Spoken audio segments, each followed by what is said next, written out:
It's one of those things that, like, it seems simple enough to understand. Like, you feed yourself good things, you feel good, but most of us don't like understand it, or like we know it, we just ignore it. Like I can't judge people either. I stuff my face with McDonald's chicken burgers. Like, I'm obsessed, and then I'll be like, oh, I feel so gross, and then I'll do it again.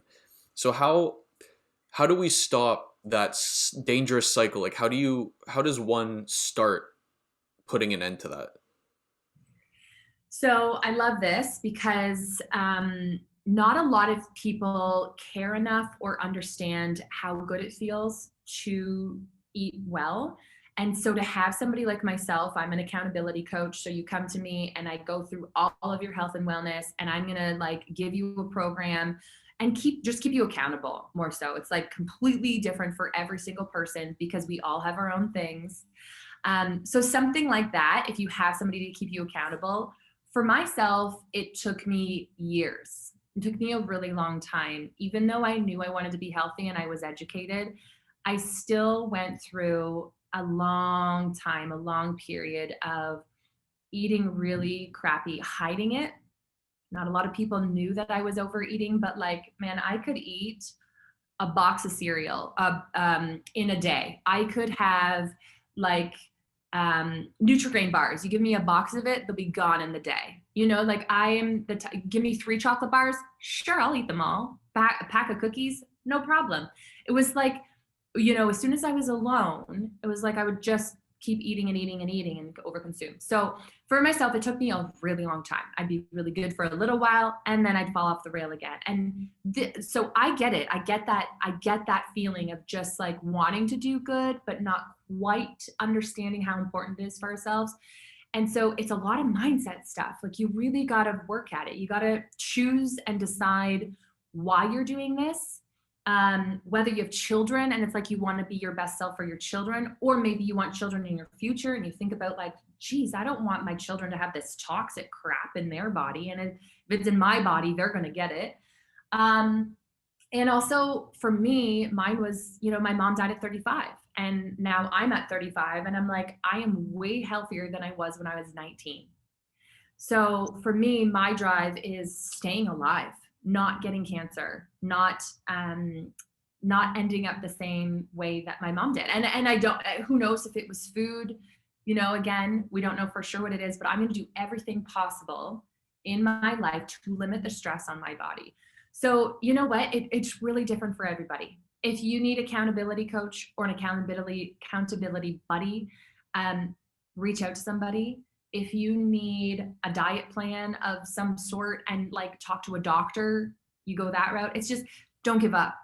Like don't stop and really pay attention to what is your why. I want to be really successful. I want to have a lot of money. I want to be a businesswoman. And in order to do that, I need to have a lot of energy as well, right? I don't want to wake up the next day after drinking 12 beers and then feeling like crap and sleeping my hangover off all day, like I'm over that. I don't want that for my life. So I have a plan, I have a vision, I know what I want, and I go for it.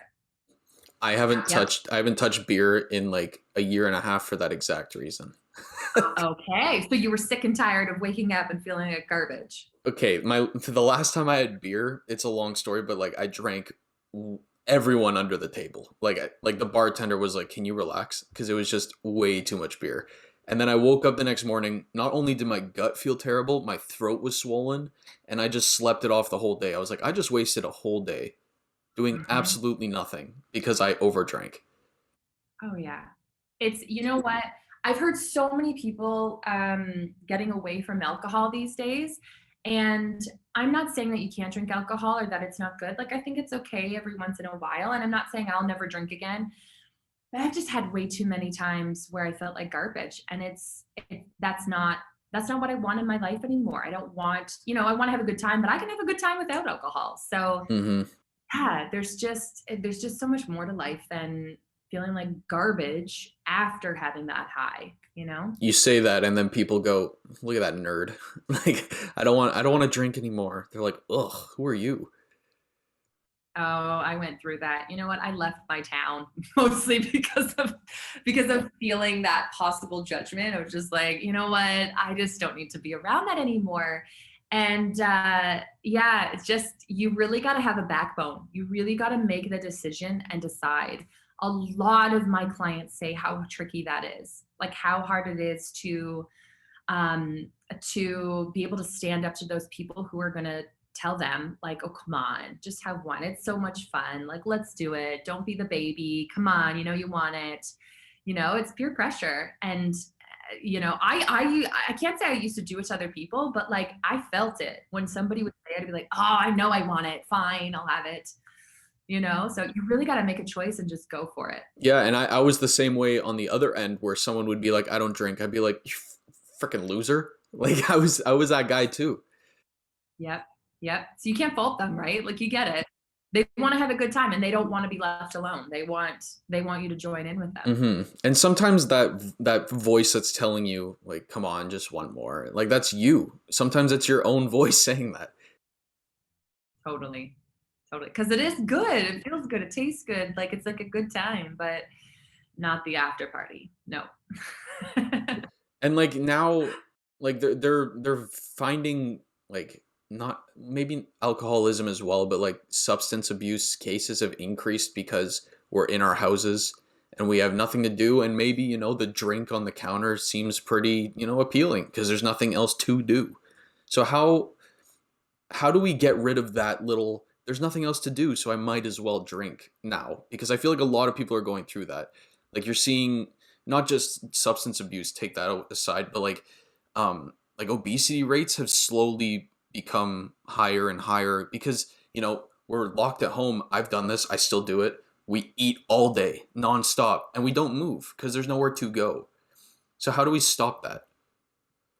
Yeah, you know what? It's all about deciding. It's all about action. It's all about just making a choice that that's not how you want to live. So for myself, I am very intentional that like every single day I move my body. Every single day. My limit is my limit, how would you say that? My minimum Mm, is an hour a day. I tell my clients 30 minutes just because that's like a good basis to start at. So like I don't care if you're going for a walk. I don't care if you're wrestling with your kids. I don't care if you are getting freaky in the sheets. I don't care what it is. You got 30 minutes a day at least that you're going to move your body. So that is one thing that I just like, it's a non-negotiable.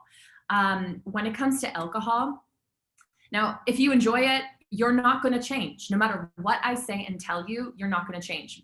But if you have an inkling or if you have an idea that you do want to shift some things about eating better and maybe not drinking, maybe not smoking, whatever your addiction is, my thing is just surround yourself with people who are more like what you want to be like, more like what you want to thrive to be like. So people who don't drink, people who don't smoke, people who do eat healthy. And if those people aren't around you, and like we're in a pandemic and a lockdown or whichever, you're gonna surround yourself with those people online. YouTube. I used to put Tony Robbins on all the time in the morning when I would get ready for work. And then a podcast. I would put a podcast in my ear when I'm going for that walk. And it's about health and wellness. It's about people who are thriving for like success and having those people in your life, not necessarily people that you're best friends with that you're talking to, but you're reading their books, you're listening to the podcast, they're in your ear. That is going to shift your mindset to thinking that that's the way that you want to be and thinking that that's how you do it. And then slowly in time, you will start to see some shifts and transitions. If you don't want to drink anymore, you just got to make the decision. I'm not going to drink anymore. Give yourself some time and see how you feel. Pay attention to how good it feels. Same with eating. It's like, it's up to you to make that choice. You really have to make that choice, whether you need somebody to help you like myself, or whether you just go cold turkey or whatever it is. It's like, you really got to make a choice. You got to tell yourself what's happening and don't put up with the bullshit anymore. Like you can easily make excuses. Anybody can make excuses. But if you actually make the decision and you go for it, how good are you going to feel? How amazing will you feel? How proud will you be? How like successful will you be? That's what I work with a lot of entrepreneurs, a lot of business women, a lot of people who are aiming and thriving, and men. Sorry, I shouldn't just say women. I just, oh, how dare you? No, a lot of women are more attracted to the whole coaching scene with a woman, but I mean, I would love to kick a guy in his pants and tell him, you know, what to do too. So I do have a couple males, but anyways, so if you, yeah, if you need that, I say get the help, but otherwise it's like, it's all about your mindset. You need to make a choice, quit making excuses, and put one step forward in front of the other. Little transitions go a really long way. So like telling yourself to drink more water is going to help you not maybe eat as much food. Telling yourself to move your body for 30 minutes a day is going to amp you up and get you excited and be like, nah, I don't need that extra bag of chips because I feel on a high, you know, like I feel really good after that walk and I'm like power to do some more maybe. So it's amazing how even just a few little shifts can really start shifting your day to day, and then you add in more things as you go. So yeah, start small and add it in for sure. Yeah, the whole "it starts with you" is so important, right? Because even like when you're talking to someone about when people ask you like, how should I take care of my friend with, you know, depression, or like they're in a really low spot, how do I help? Like the obvious answer that most of us don't want to accept is to just listen, and whatever they Yeah. want to do, they have to do it. You can't tell them what to do.